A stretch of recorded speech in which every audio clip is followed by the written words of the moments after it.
Salmos no capítulo 1, no verso 1 diz assim: Bem-aventurado o homem que não anda no conselho dos ímpios, não se detém no caminho dos pecadores, nem se assenta na roda dos escarnecedores.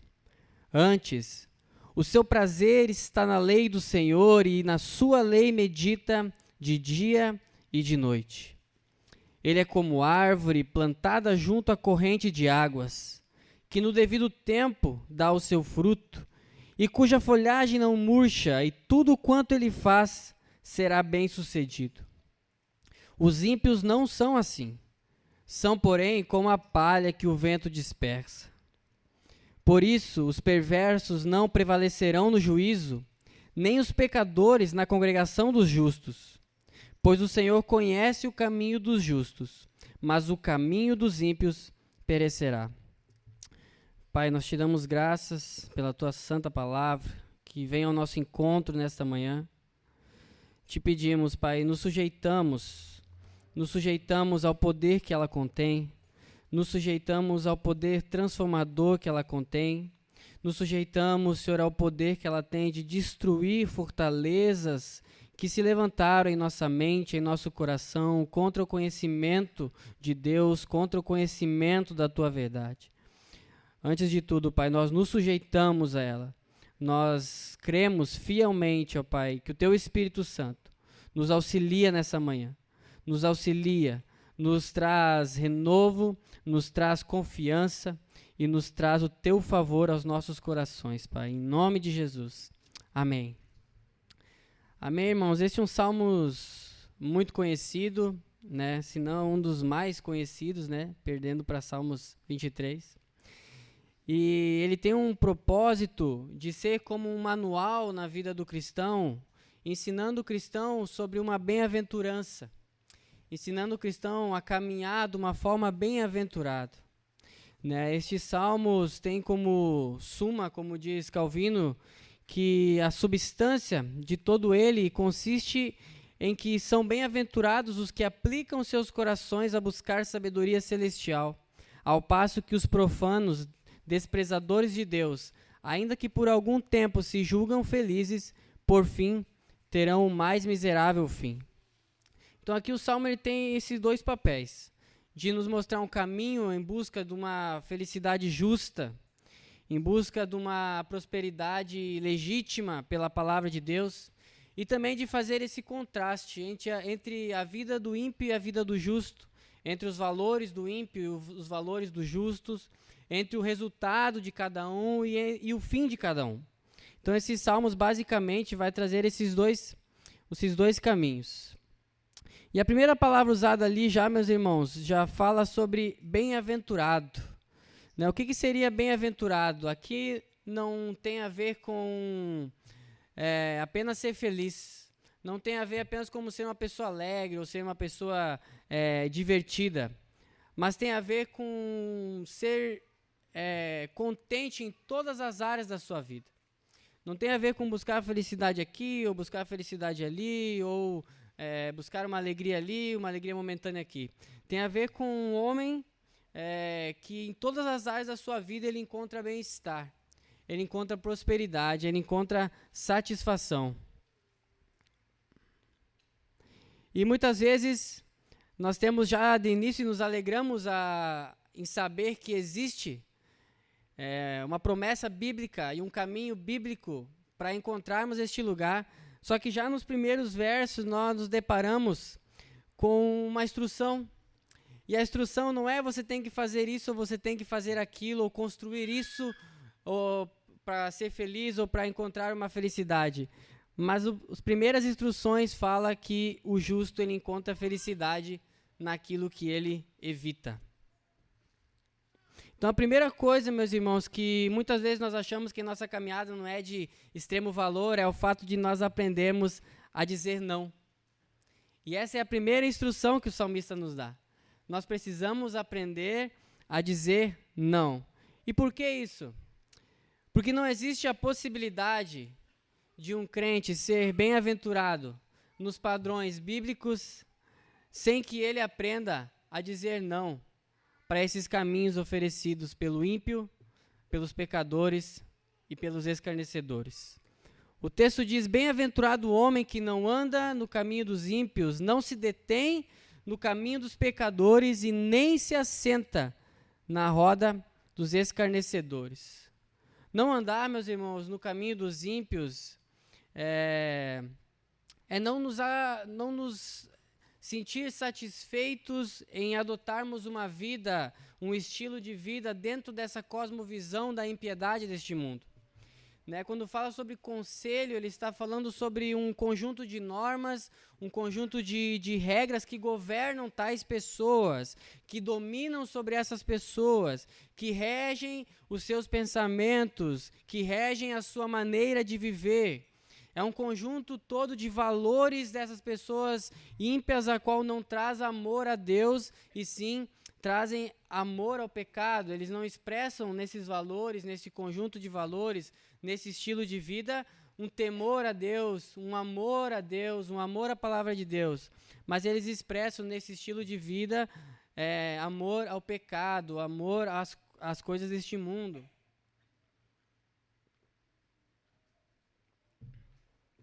Talvez seus valores estejam em buscar a felicidade no sexo com qualquer pessoa, em qualquer momento, ou na bebedice sem limites, desenfreada, ou no tudo posso fazer para mim conquistar o dinheiro, não importa se eu tenho que enganar as pessoas, no ser livre, porque sendo dentro dessa liberdade eu posso fazer o que me agrada, a hora que eu quiser, não tenho limites para nada, e isso significa a verdadeira liberdade.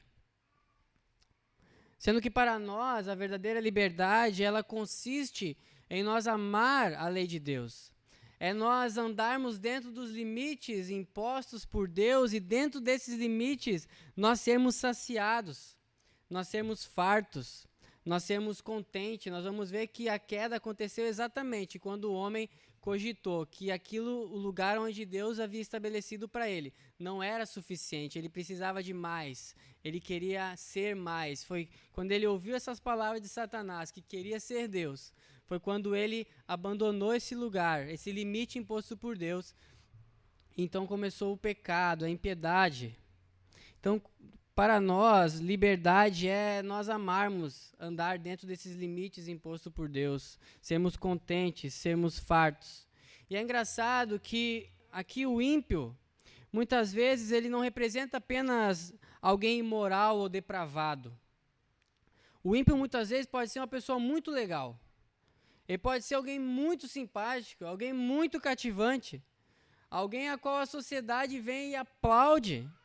Esse tipo de gente, mas no fundo do seu coração, ele não leva Deus em conta, ele não leva a palavra de Deus a sério, ele não leva Deus a sério.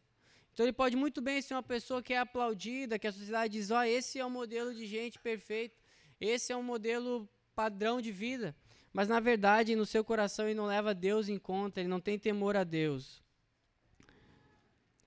E esse é o problema do conselho, de cair nesse conselho, porque ele vem de forma sutil. Ele vem com uma aparência muito bacana, ele vem com uma aparência muito gostosa, de prazer, de prosperidade. Então o salmista, a primeira instrução para a verdadeira felicidade é não ouça esses conselhos. Usando a linguagem de hoje, não caia nessa lábia. Porque por mais que eles aparentam uma alegria momentânea, um prazer momentâneo, esse estilo de vida, no fim, nós vamos ver depois, que será de grande tristeza e de grande angústia. Então, o primeiro princípio, se você quer realmente ser uma pessoa feliz, segundo os padrões das Escrituras, é não dê ouvido e não ande dentro desses valores, que eles montam de que tudo posso neste mundo caído que me chama e me permite. Segundo ponto, não andar no caminho dos pecadores. Olha aqui, que não se detém no caminho dos pecadores. Não andar no caminho dos pecadores já é um passo a mais do que apenas não cair no conselho do ímpio. Os pecadores aqui, eles expressam um modelo de vida a qual a pessoa já tem consciência do seu pecado e ela decidiu ir contra Deus. Ela decidiu caminhar num caminho onde seu alvo não é Deus. onde o seu alvo é viver no pecado mesmo. Então ela já tomou essa decisão no seu coração, ela tem isso como um direcionamento já da sua vida de não buscar a Deus. Ela sabe que é errado, mas ela mesmo assim ela ama fazer o que é errado. Então não se detém, quer dizer, não pare neste lugar. Nós vamos ver que primeiro não ouça o conselho, não absorve no seu coração, não tome isso para você, não cogite. Porque se você cogitar, o próximo passo é você parar nesse caminho. É você parar nesse caminho dos pecadores. E o terceiro diz assim, que não se assenta na roda dos escarnecedores. Os escarnecedores, meus irmãos, já são aqueles que fazem piadas de Deus.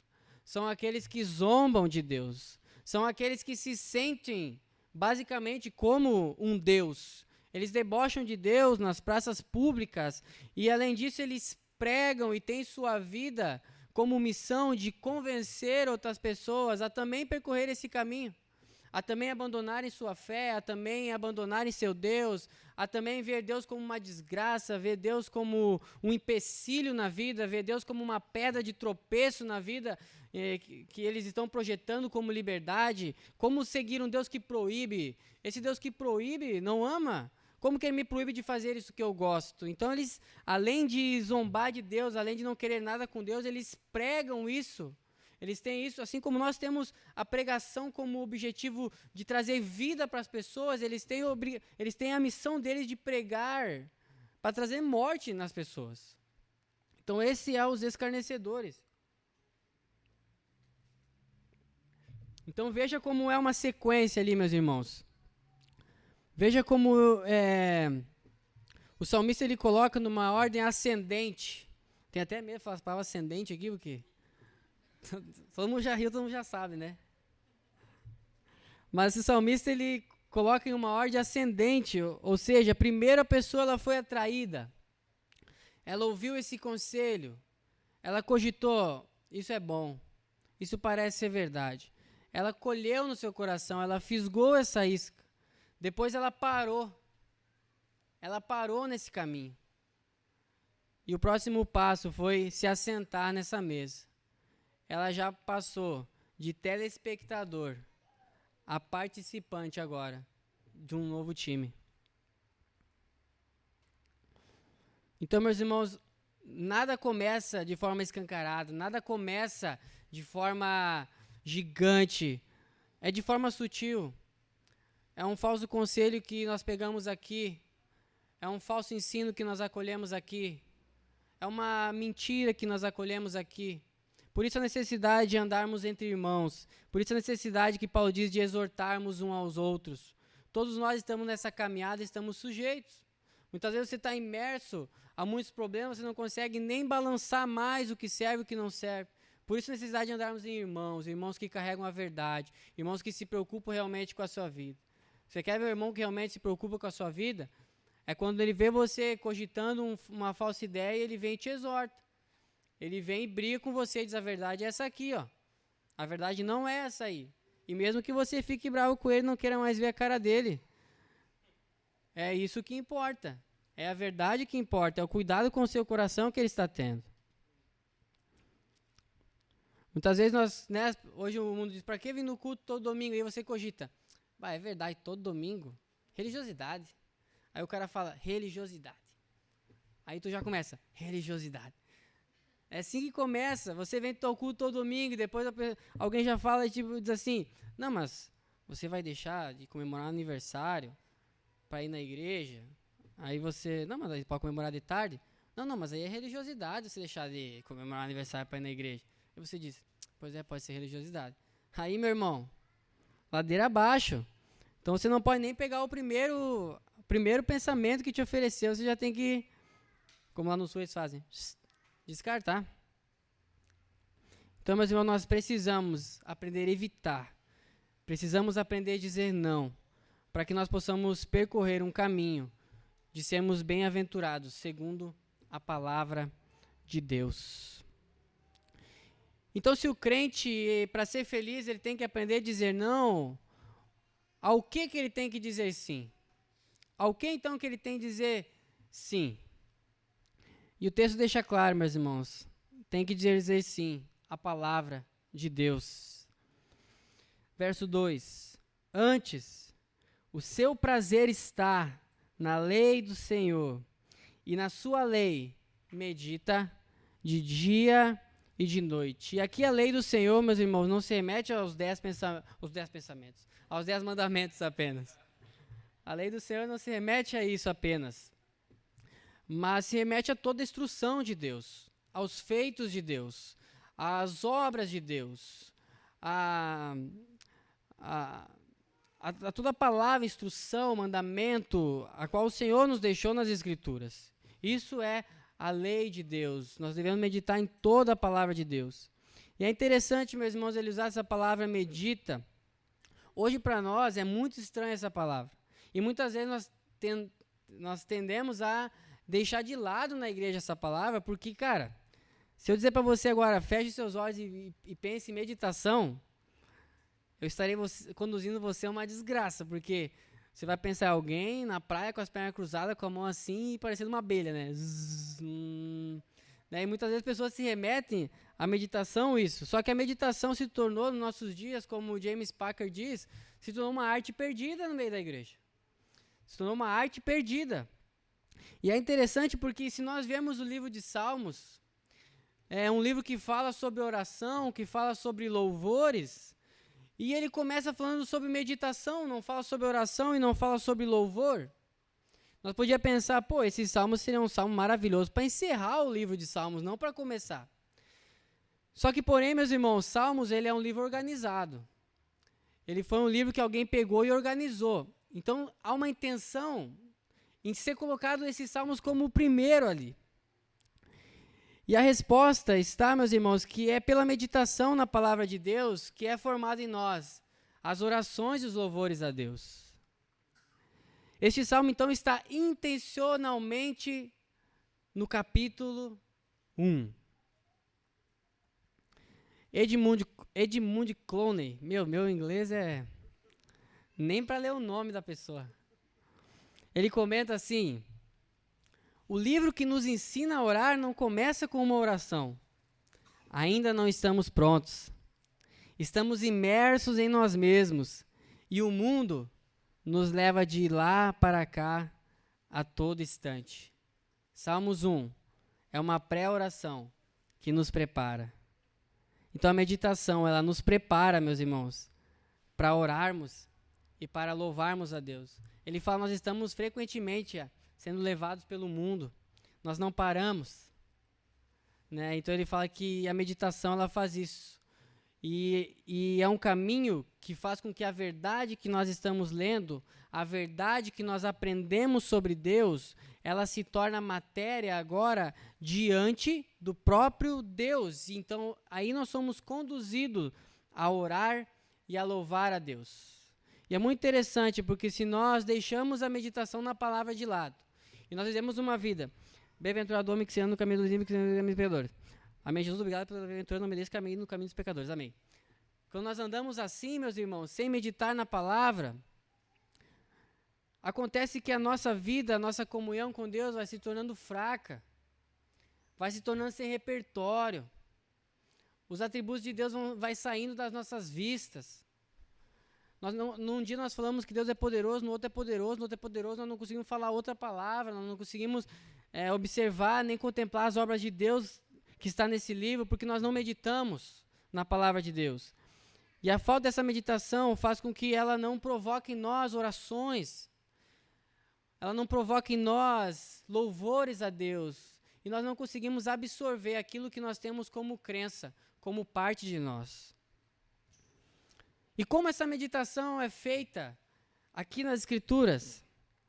E é muito interessante que a meditação hebraica, meus irmãos, que aqui se encontra, ela é muito diferente da meditação que nós pensamos nos dias de hoje. Porque ela não é algo que se faz silencioso. Ela é algo que se usa a boca, se usa os lábios nessa meditação.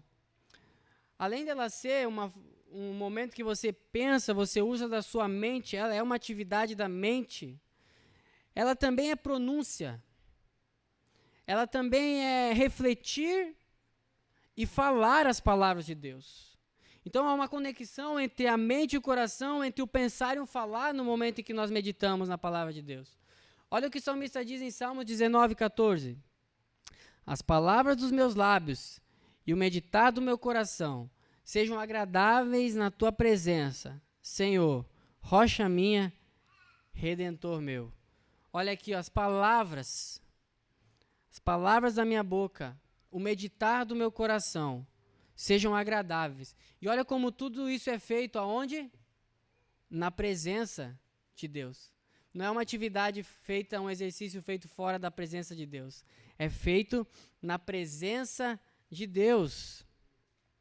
Se nós voltarmos muitos anos atrás, Josué no capítulo 1, no verso 8, diz assim: logo que Moisés é recolhido pelo Senhor, Deus vai a Josué e começa a dar instruções no capítulo 1 de como conduzir o povo, de como levar o povo nessa jornada do deserto até a terra de Canaã. E ele fala: não cesses de falar deste livro da lei. Antes, medita nele de dia e de noite, para que tenha cuidado de fazer segundo tudo quanto nele está escrito. Então farás prosperar o teu caminho e serás bem-sucedido. Veja aqui, meus irmãos, fale do livro. Fale o que está escrito. Medita nisso, pense nisso, questione isso, interaja com isso, de dia e de noite. Para que fazer tudo isso? Para que tenha cuidado de fazer tudo que está escrito, para você aplicar na sua vida. Não é para você se tornar inteligente, não é para você se tornar uma pessoa sabida, é para você aplicar isso na sua vida, no seu dia a dia, no seu trabalho, com a sua família, com seus amigos, nas suas relações. E você aplicando tudo isso, o texto deixa claro: então farás prosperar o teu caminho e serás bem-sucedido. Viu que maravilha isso aqui, meus irmãos? Falar do livro, pensar no livro, forçar nossa mente nesse livro, para nós aplicarmos nosso dia a dia. E então seremos prósperos, seremos bem-sucedidos em tudo que formos fazer.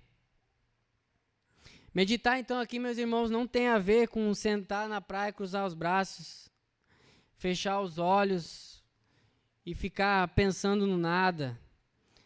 E dali 3 dias acordar e estar em casa. Não, meus irmãos, não é esse apagão na mente do ser humano, como nós pensamos.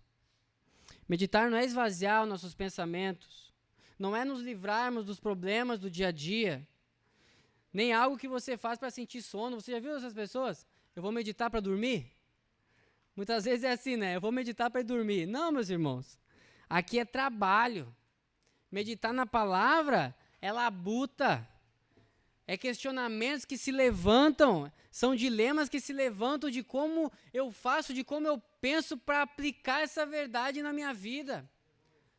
Então, quando você está lendo a Bíblia, você está ali meditando, você está ali orando ela, e o que o ímpio fala? Cara, você está perdendo seu tempo. Qual é o conselho do ímpio? Cara, isso aí é perca de tempo. Você não tem nada a ver, você devia estar fazendo outra coisa. Você devia estar sendo produtivo na sua vida. Não, meus irmãos, não podemos cair nessa lábia. Nós estamos buscando essas verdades que nós lemos e cremos para que elas se assentem no nosso coração e para que nós vamos aprender a aplicar isso na nossa vida e então teremos caminhos prósperos.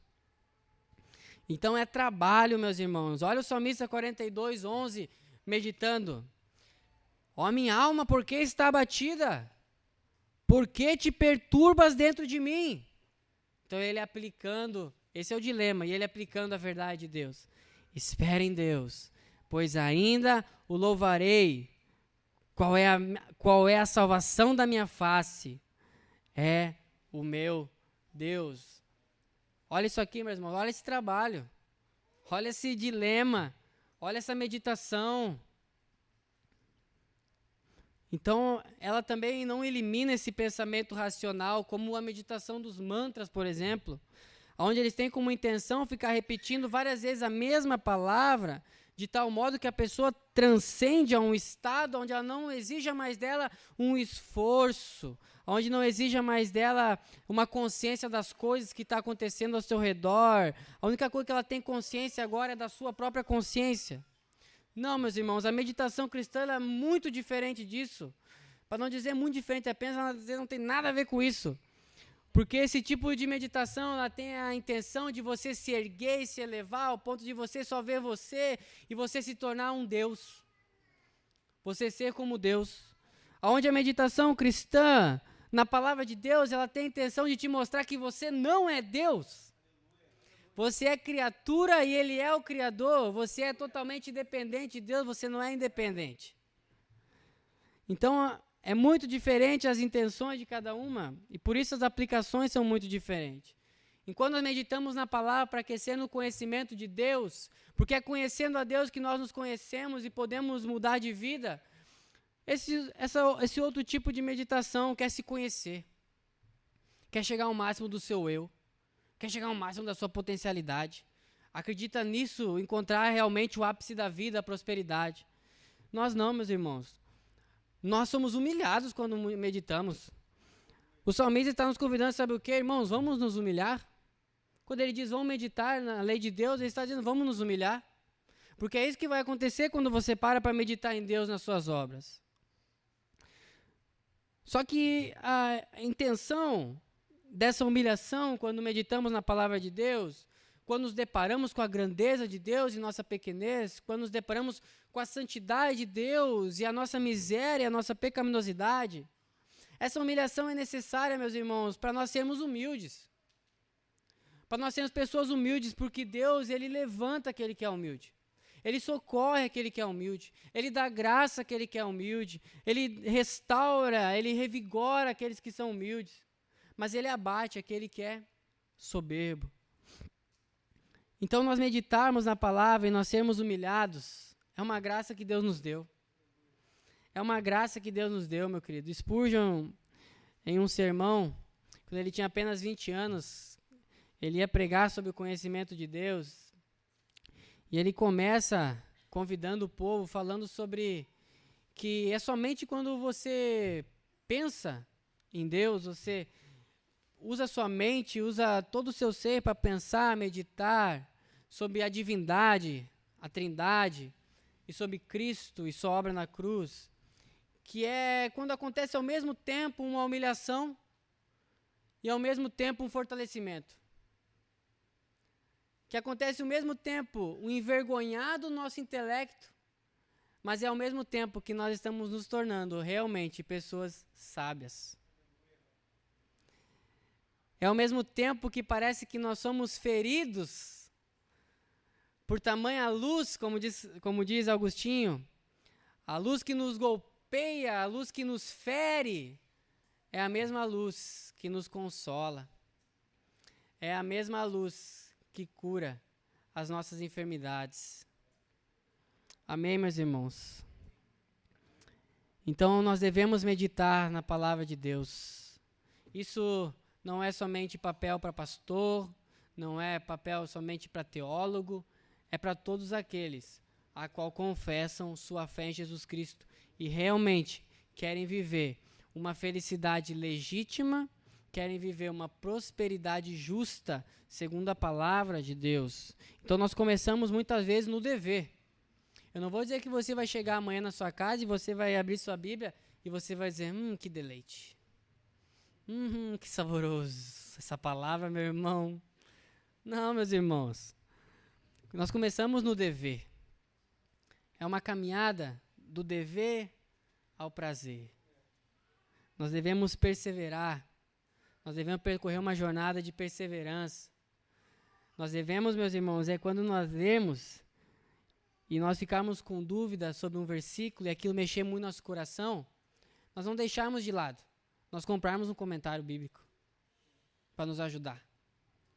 Nós comprarmos uma Bíblia que às vezes ali embaixo ele consegue direcionar nossa mente a fazer um devocional sem nós ficarmos imaginando, montando alguma coisa sobre o texto que eu imagino.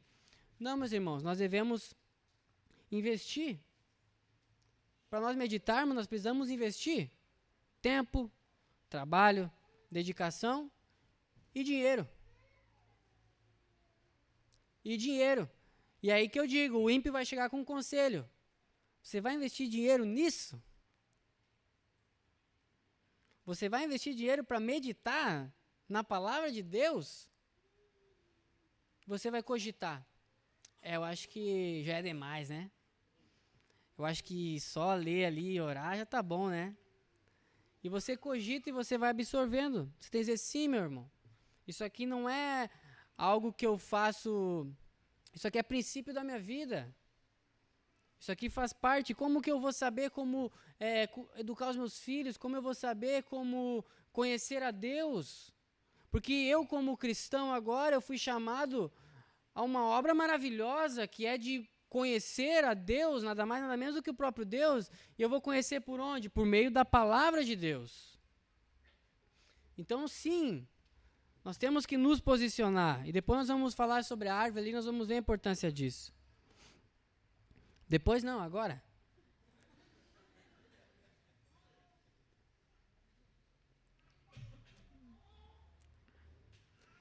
Então nós vamos dar sequência ao texto, meus irmãos. E o salmista agora, ele traz uma ilustração perfeita do homem que não anda no conselho do ímpio, que não se detém no caminho dos pecadores e que não se assenta na roda dos escarnecedores, que antes ele tem prazer na lei de Deus e nela medita de dia e de noite. Neste homem que encontrou prazer na lei de Deus.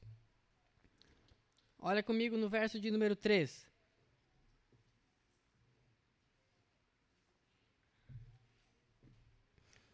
Ele é como árvore plantada junto à corrente de águas, que no devido tempo dá o seu fruto, e cuja folhagem não murcha, e tudo quanto ele faz será bem sucedido. Então aqui, meus irmãos, dá um exemplo de uma árvore. Né? E a árvore, ela, se você vê, ela traz beleza num lugar. Né? Se nós tivéssemos a opção de escolher uma árvore, um tijolo, nós escolheríamos uma árvore, porque ela traz beleza. Certo? Ela melhora o ar do lugar. Ela traz frutos. Uma árvore dá frutos. Sendo assim, ela traz alimento para um lugar também. Outra coisa, ela traz sombra. Então a pessoa pode descansar ali. Eu ia fazer uma piada, mas não vou. Ela traz sombra naquele local. Certo? Então, uma árvore só tem benefício de você ter uma árvore em algum lugar. Então, e essa árvore, o texto fala que é uma árvore que foi plantada. Ela não foi parar ali sozinha. Essa árvore, ela não parou ali por obra do acaso. Não, meus irmãos, a Bíblia fala que alguém pegou e plantou uma árvore num lugar específico porque sabia que neste lugar havia produção, neste lugar havia vida, neste lugar havia benefícios e ela iria produzir benefícios também. Então isso é obra de Deus. Nos plantar num lugar como este é obra de Deus. É graça de Deus nos tirar de um terreno de deserto, de morte, e nos plantar num lugar de vida. Nos tirar de um lugar de improdutividade, de desgraça, de inconstância, de miséria, e nos colocar num lugar de vida. É obra de Deus. Foi Ele que nos pegou e disse, eu vou plantar esse tipo de homem aqui, ó. Também plantar fala de resistência. Fala de estarmos num lugar firmados. Ele nos plantou para ficarmos ali, firmados. Não é para transicionar. A árvore não fica se transicionando. A árvore plantada para ficar naquele lugar, irmãos. E neste lugar fala que é junto de águas, junto de correntes de águas.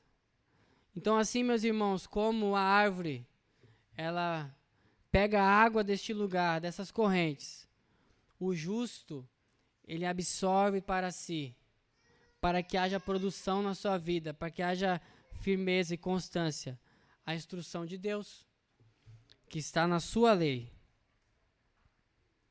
E por estar firme neste lugar, por estar firmado neste lugar, e bebendo dessa água, dessa incessante corrente de águas, que sem parar estão naquele lugar fluindo,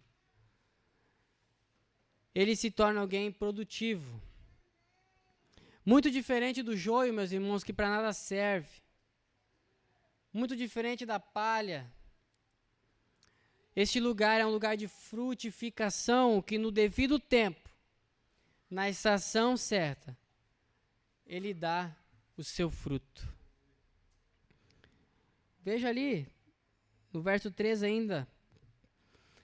E cuja folhagem não murcha. Então não importa o estado que tiver lá fora, meus irmãos. Não importa o quanto o sol tenha batido naquela árvore.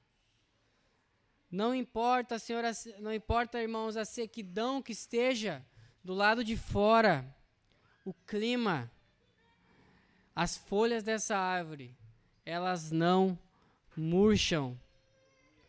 Essa árvore não para, não cessa de beber dessas águas. E tudo quanto ele faz será bem sucedido.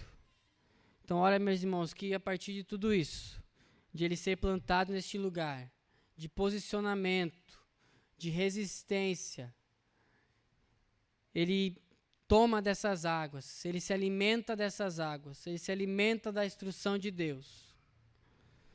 Ele é frutífero, ele dá fruto, ele tem estação de frutificação. As suas folhas não murcham, não importa o cenário ao seu redor, não importa a sequidão ao seu redor. O seu coração e o seu interior não desfalecem, ele permanece firmado. E aqui nós aprendemos 5 características só para você guardar, meus irmãos, da vida do justo nesse lugar. 1, permanência. 2, posição. 3, produtividade. 4, perpetuidade. E 5, prosperidade. Caminhando para o final, meus queridos. Olha no verso de número 4. Os ímpios não são assim. São, porém, como a palha que o vento dispersa. Então ele vai fazer um contraste aqui. Se o justo, ele é tudo isso, permanente, posicionado, produtivo, próspero. E ele faz o contraste. E o exemplo que ele dá para fazer esse contraste, enquanto o justo ele é uma árvore plantada junto a ribeiros, junto a correntes de água, o ímpio ele é como a palha. Enquanto o justo permanece posicionado, a palha nada mais faz do que voar para onde o vento bater. Enquanto o justo é uma árvore que dá frutos, que frutifica na estação correta, o ímpio, como palha, para nada serve. Então, meus irmãos, agora eu vou te dar, para finalizar, um bom motivo para você seguir as instruções do salmista de Salmos 1 e buscar essa verdadeira felicidade. Vou te dar uma boa razão, uma justa razão, uma legítima razão dada pelas Escrituras, de você dizer não ao pecado, de você dizer não ao conselho do ímpio, de você dizer não a andar no caminho dos pecadores, se você começar a dizer sim à palavra de Deus, e você dizer sim à instrução de Deus. E a razão é, meus irmãos, que você foi comprado por um sangue, que você é considerado essa pessoa justa aqui, não por causa das suas obras. Se nós formos ler o livro de Salmos, nós vamos ver orações de homens muito imperfeitos. Homens falhos, homens que pecaram, mas homens que reconheciam sua salvação somente em Deus. E a meditação ela irá acontecer por isso. Porque você reconhece, a meditação é para crente. A meditação é para aqueles justificados, aqueles que reconhecem que se tornaram justos por meio do sangue de Jesus Cristo e por isso meditam para praticar boas obras que expressam a sua salvação e que expressam que Deus é digno de toda a glória. Outro motivo, meus irmãos, é que Deus te tirou desse terreno. Deus te tirou desse terreno infrutífero e te plantou num lugar de vida. E você meditando na lei de Deus, você vai absorvendo deste lugar onde Deus te plantou a vida, a verdade, o consolo para os dias difíceis, a força para os dias complicados, buscando um lugar de refúgio para os dias de angústia. É quando meditamos na lei de Deus. Então, meus irmãos, olhe para Cristo. Olhe para a sua obra, medite neste lugar, medite nesta obra de dia e de noite, permita que a cruz te envergonhe, permita que a cruz revele a tua incapacidade de salvação, permita que a cruz te mostre o quão necessitado da glória de Deus você é. Porque quando ela te mostrar isso, meus irmãos, quando ela te mostrar, ela te matar, é ela mesmo que vai te ressuscitar, é ela mesmo que vai te dar a vida, é ela mesmo que vai trazer a paz, é ela mesmo que vai te consolar diante das perdas que você vai chorar. É por meio da cruz que vai fluir o bálsamo que irá curar essas suas chagas, meus irmãos. Então medite. Aprenda a dizer não ao pecado, aprenda a dizer não ao conselho do ímpio e medite na lei de Deus. Invista tempo, invista seus pensamentos, invista seus lábios, invista seu dinheiro para meditar na lei de Deus. Vamos orar.